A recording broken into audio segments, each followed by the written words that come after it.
All of America once thought they truly knew Max Baer Jr., that boyish face, that unmistakable voice, and the innocent, wide-eyed expression of Jethro Bodie became etched in television memory for decades. Yet when someone is remembered almost exclusively for a single role, what becomes of the rest of their life? Max Baer Jr. did not seek fame for himself. Fame came for him uninvited, and in doing so consumed him. The Beverly Hillbillies made him instantly recognizable to millions, but it also compressed his intellect, personality, and talents into a fixed comic mold he could not escape. Max Baer Jr. was born on December 4th, 1937, in Oakland, California, into a family already accustomed to public attention. His father, Max Baer Sr., had been a heavyweight boxing champion and a fixture in newspapers across the nation. The Baer name carried weight and expectation long before Max Jr. could understand who he was. Childhood for him was comfortable and stable, yet always lived in the shadow of a public image that preceded him. His personal identity was quietly shaped by the fame he inherited. He attended Christian Brothers High School in Sacramento, a disciplined institution that emphasized routine, order, and self-control. Max never sought to stand out. He participated in 4 sports, not to achieve glory but to maintain a structured rhythm.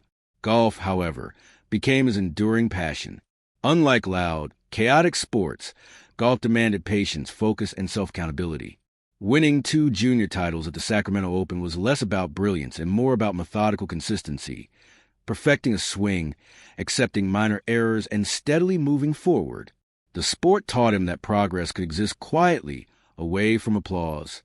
After high school, he enrolled at Santa Clara University, pursuing a major in business administration with a philosophy minor. Business grounded him in systems, structure, and practical reasoning, while philosophy encouraged reflection on ethics, responsibility, and one's place in the world.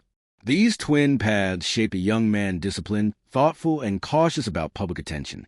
Even in college, the Baer name influenced interactions, subtly shifting expectations, and creating an invisible pressure he learned to navigate quietly. In the early 1960s, he entered the expanding world of television.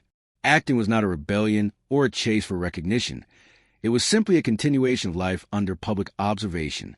Max began with small, functional roles in series, such as Maverick, Cheyenne Hawaiian Eye, and Surfside 6. Brief appearances, a young officer, a passerby, a gambler, rarely left audiences remembering his name, but producers noted his dependability. He learned the rhythm of sets, the logic of editing, and the quiet craft of professional acting without ever drawing attention to himself. In 1962, Max Baer Jr. accepted a role in CBS's new sitcom, The Beverly Hillbillies. For him, it was just another assignment.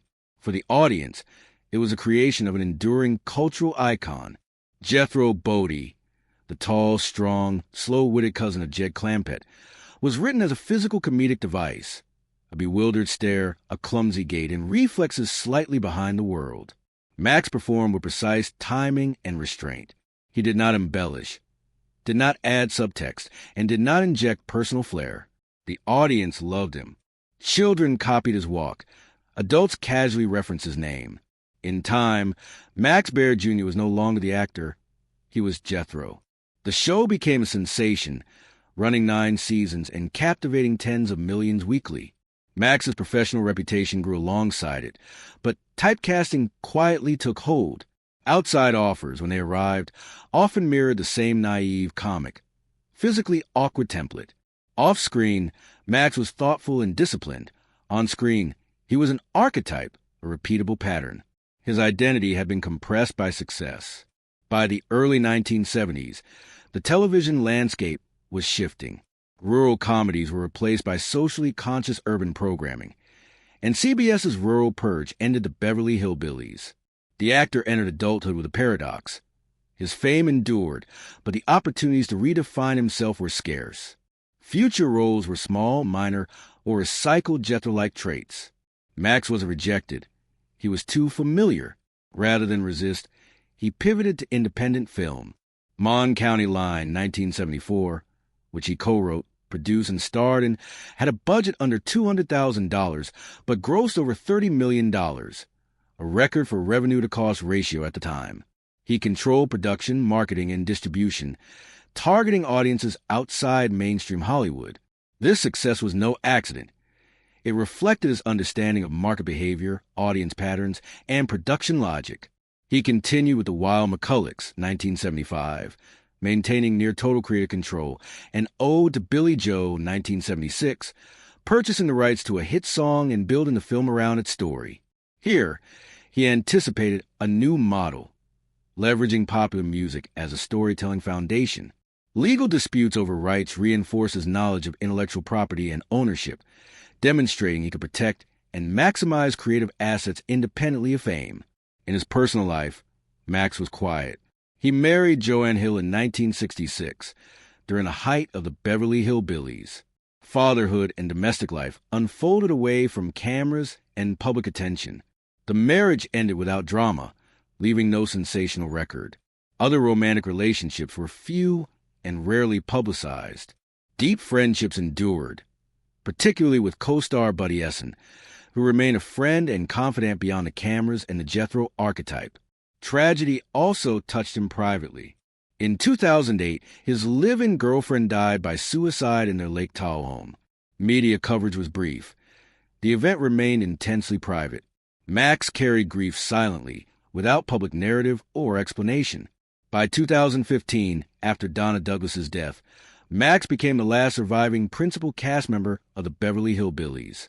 He declined to participate in reunion projects, understanding that stepping back into Jethro's shoes would reinforce an identity he had worked to step away from. Instead, he turned to controlling the use of his image. Business ventures, including casinos, allowed him to manage and profit from the legacy of Jethro without performing. Fame could exist separately from his physical presence, and Max understood how to operate in that space. Today, Max Baer Jr. lives quietly in Lake Tahoe. His days are structured: morning golf, reading, walks, and routines.